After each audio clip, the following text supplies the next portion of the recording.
Good morning, good afternoon, good evening, depending on where and when you're accessing this from. My name is Dimitri Latsis, and I'm an assistant professor of digital preservation and digital curation at the University of Alabama School of Library and Information Studies. I will talk to you today about digital humanities and its relationship with the audiovisual archive, which is the area I specialize in, and in particular, how we have approached this intersection at our EBSCO Scholars Program within the school, and an initiative that we're trying to build up with Alabama's historically Black colleges and universities. So without further ado, I'll just lay out some of our thinking and best practices. This is very much still in its conceptual phases and its proof of concept phases, as I will talk about. And I would look forward to your comments, ideas, similar examples, and perhaps collaboration. So, as we're all aware, we are living in an era where increasingly digital humanities and its practice is affecting all sorts of aspects of cultural heritage preservation, including audiovisual assets, belatedly somewhat, I should point out, because of the complexity of the various formats, the sort of requirements for space and new technology. But this has been happening at least for the past decade, and in its latest iteration, there is this idea of community engagement, especially with regard to archives that are based at universities or archival education programs like our own, to engage community partners not just in digitizing their assets, but in also thinking through and thinking together what cultural heritage means in a digital environment, and how can we decentralize it and deploy it as a tool for building further community. And so all of these aspects that are usually involved in a traditional sort of digital preservation program, whether it's curation, whether it's digitization, description, and various other uses in digital projects of the assets digitized, are involved in this broader conversation with community. The additional element here is, how do we teach it? How do we take archivists in training and engage them in hands-on projects in building digital repositories, but also in training them in outreach, training them in social justice, which is a major area of emphasis of our school. And something as seemingly neutral as technological infrastructure and digital tools, as we're all aware, has become very much discussed about its hidden biases and the ways we can counteract this. And of course, the end point of all of this is sustainability. The target is to make programs and initiatives that at their root are sustainable. They're not one-offs, they're not projects that sort of die with the proof of concept. And I'll return to this later on. So again, we're in this era when not just moving image, but sound, photographs, all sorts of assets are thought of and dealt with in a digital environment increasingly as data. And data, of course, is sort of format agnostic in its computerized form, but of course, the way you treat them and describe them and sort of make them accessible very much has to do with the format of origin. The added element here that we want to kind of consider is where community fits in all of this. So right in between, the original formats and their digitized iterations, there has to be consultation, and there has to be this bottom up and not sort of expertise, academic institutions, technologists telling community what and how they should be making their data accessible and available. My own background in this comes very much as a historian that got involved in digital projects along the way, as I know a lot of you have. First at the Internet Archive, where I was a CLIR postdoctoral fellow in visual data curation, working with a number of educational films, home movies, and other audiovisual assets. And then most recently, as a professor at Ryerson University in Canada, directing the film concentration of their audiovisual archiving program. In the involvement in this multi-year, multi-institution project on archives, counter archives that specifically looked at archives at risk, archives dealing with communities that are marginalized traditionally, and media that have been marginalized, in particular Indigenous communities, LGBTQ communities, and orphan films, so-called orphan films without clear provenance and status.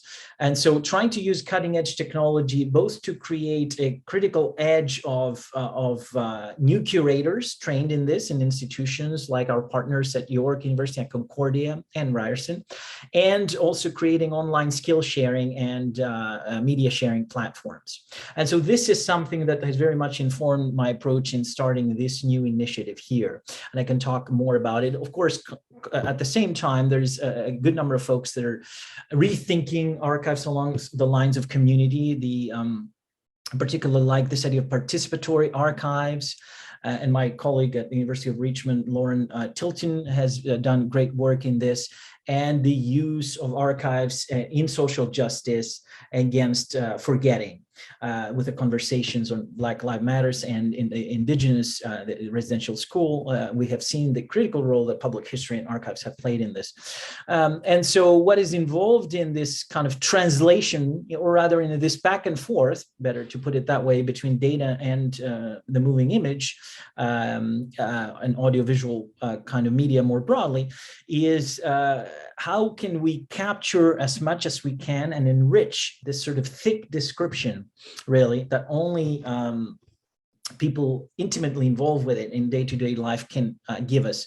And how can we make this perpetually kind of interactive, whether with community participating in annotation, in description, in the dissemination and programming of these assets, and how can kind of teaching these modalities become also part of the preservation, because we're not just preserving media, we're also preserving knowledge and know-how on the preservation of these media. In my own sort of thinking, and I won't go into a lot of detail, I kind of point you to this special issue of the Association of Moving Image Archivists journal, The Moving Image, from a few years back that I co-edited on digital humanities in film archives. A lot of wonderful kind of contributors there, colleagues from all around the world, both sides of the Atlantic and beyond, that talked about collections, that talk about digital tools in a way that enriches collections and, you know, sort of opens up archives and unlocks archives. So the other sort of context for this sort of presentation is the history of audiovisual archiving programs and pedagogy. And that goes back to the early 90s. This is a recent history that has been written as a special issue of this journal that I invite you all to see, to refer to. It's an online journal. It's a wonderful sort of kind of evolution of how these programs have sort of reached today, when, you know, whether residing in library programs or in schools or elsewhere, have embraced technology as kind of part and parcel of what they do without forgetting the analog media. So in our own school here, we have 2-3-year-old initiative called the EBSCO scholarships. And these are targeted toward folks that come in specifically to do AV and broadcast media archiving. This is in collaboration with WGBH and with the Library of Congress's American Archive of Public Broadcasting. So this was envisioned as a proof of concept program that will then enable us to expand this into full-on AV archiving concentration. So this resides within our schools, our MLIS's archival studies concentration. So there's a sequence of courses pertaining to that, but it's also at the intersection of digital stewardship, which is an area of emphasis. It's not a full-blown concentration. Anyways, semantics besides, it's a number of courses and the sort of, you know, the degree of specialization. So to be more concrete here, you can see, you know, the core courses that go into the EBSCO scholars sort of emphasis in digital curation, audiovisual archives, and then 2 internships actually that they have to do in PBS partner stations around the country. So very much a decentralized concept. And you can see other courses that surround that a lot of our graduate students take in digital libraries and fundamentals, digital humanities, and so on and so forth, and more traditional courses in archival appraisal. So it's a hybrid program, and a program that is very much in the experimental stage, and informed by initiatives like what I'm talking about here with Tuskegee. And so you'll will be familiar with historically Black colleges and universities, a number of which exist in Alabama, including Stillman College, that is in Tuscaloosa, the same city as the University of Alabama, but of course, most prominently in terms of heritage and track record, Tuskegee Institute, and now Tuskegee University in Tuskegee, Alabama, that has one of the richest, not just educational program, but also archival collections. The archives there are relatively recent, founded in 1968, reorganized recently in 2009, and they include a lot of textual collections, rare materials that were acquired a number of ways through donations from graduates, alumni, and so it's kind of the paradigmatic case of sort of crowdsourced archives beyond the institutional archives of the university itself, which is just one collection. And it's particularly rich in media, and not just in photographic images, where a lot of digitization work has already been done, but also in film and audio recordings. Just a number of Black history and civil rights history luminaries, including the founder of Tuskegee, Booker T. Washington, and the prominent scientist George Washington Carver, represented in these truly landmark collections. And I invite you all to access this brief history that our partner in this, Dana Chandler, the Tuskegee archivist, has written for the public historian. And so the broader context of this is one where HBCUs are, with recent funding, kind of looking at their assets and engaging partners or providers to digitize some of them, including their initiative with Getty Images, including their partnership with CLIR, and across a number of HBCUs, and also more regionally focused initiatives like Alabama Mosaic. And I'll come back to these aggregators at the end. So again, just a treasure trove, both of three-dimensional objects of recordings of media documenting, often hidden and unknown, and with little metadata, little discoverability, that document crucial periods in this nation's history, not just from a regional or an Alabama perspective, but more broadly. And this is, our work here is to place our students, is to have them enrich the archive and have them gain critical skills in how you lead a community focused digitization. Just as examples, and I want to very briefly, given the time, kind of give you a rough idea. So there's the wealth of open reel recordings from the Tuskegee Chapel collection, both of services and of speeches by a number of very recognizable sort of leaders of the civil rights movement. Here's a brief example here of Carl T. Rowan speaking in 1969. There's no use our beating around the bush. I can tell you don't believe me. I guess that's not really what matters. What matters is that with those questions, you put your finger on something tremendously important to the development of whatever is the philosophy of Carl Rowan. I said, you see, gentlemen, I walk out of Oberlin College with a pretty strong intellectual commitment to this notion of human and racial equality. But it took just these parties you've asked me about to put some meat on the bones of intellectual conviction. One journalist said, what the devil are you talking about, meat on the bones? So I said, I'll tell you what I'm talking about.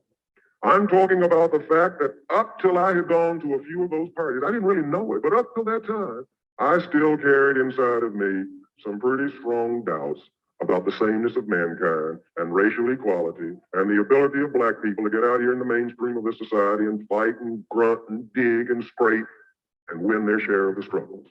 I said, but you know what convinced me? When I noticed that no matter where the party was and whether the guests were white or Black, the parties always went the same way. Started out with the girls clustered over here and the fellows over here.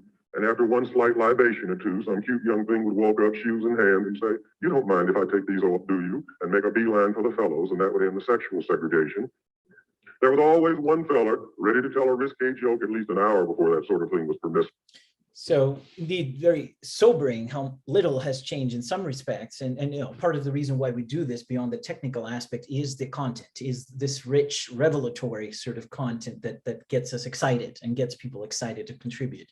Other examples here from the National Archives contributed by Tuskegee, the famous color film footage that has been entered now into the National Film Registry of George Washington Carver on campus with his, you can see him here under the statue of Booker T. Washington.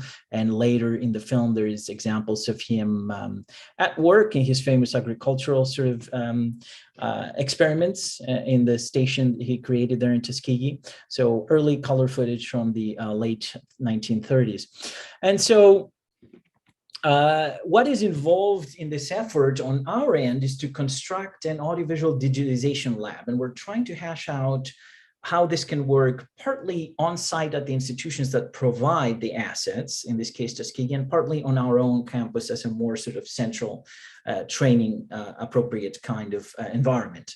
Again, the idea is to see what is at risk, both in terms of deterioration, in terms of historical value, in terms of hidden collections, and to do this in consultation with institutions and the stakeholders that are their broader community.